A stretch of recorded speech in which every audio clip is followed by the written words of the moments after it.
Petrol, diesel અને સીએનજીના ભાવ આસમાને, જાણો તમારા ખિસ્સા પર શું થશે અસર। નમસ્કાર દર્શક મિત્રો, હું છું પવન દ્વિવેદી અને તમે જોઈ રહ્યા છો બેનિફિટ ન્યૂઝ। દેશભરમાં મોંઘવારીનો વધુ એક માર સામાન્ય જનતાને લાગ્યો છે। દૂધના ભાવ વધારા બાદ 15 મે 2026 એટલે કે આજથી પેટ્રોલ અને ડીઝલમાં સરેરાશ 3 રૂપિયા, જ્યારે સીએનજીમાં 2 રૂપિયાનો વધારો ઝીંકાયો છે।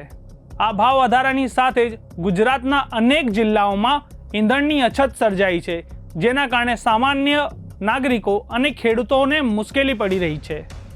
મધરાતે અચાનક અમલી બનેલા આ નિર્ણયથી બજાર અને સામાન્ય જનતા ઉપર શું અસર થઈ રહી છે, જુઓ અમારા આ ખાસ અહેવાલમાં।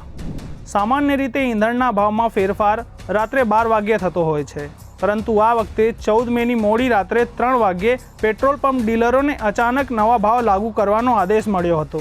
નવા ભાવ વધારા સાથે અમદાવાદ અને સુરતમાં પેટ્રોલ ₹97.50 અને ડીઝલ ₹93.29 પર પહોંચ્યું છે, જ્યારે મુંબઈમાં પેટ્રોલનો ભાવ ₹106.68 થયો છે। પરંતુ મોટી સમસ્યા ભાવ વધારાની સાથે સર્જાયેલી અછતની છે।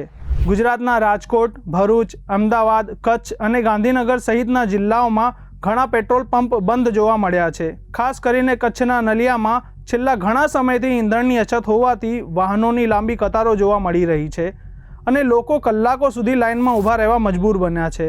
ઈંધણના આ ડબલ ઝટકાની સીધી અસર હવે સામાન્ય માણસના ઘરના બજેટ અને ખેતીકામ પર પડી રહી છે।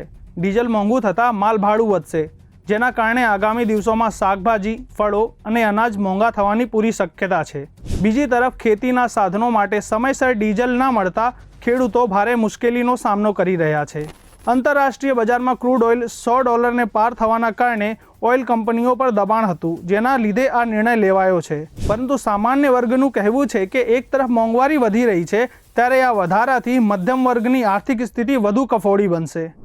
હવે જોવાનું એ રહેશે કે તંત્ર દ્વારા વહેલી તકે પૂરતો ઈંધણનો જથ્થો ઉપલબ્ધ કરાવીને જનતાને રાહત આપવામાં આવે છે કે નહીં। આ વિશે તમારું શું કહેવું છે, કોમેન્ટ બોક્સમાં જરૂર જણાવજો। જો તમને આ વિડીયો ગમ્યો હોય તો અમારી ચેનલને સબસ્ક્રાઇબ કરવાનું ભૂલતા નહીં અને આ વિડીયોને લાઇક અને શેર જરૂર કરજો। ધન્યવાદ।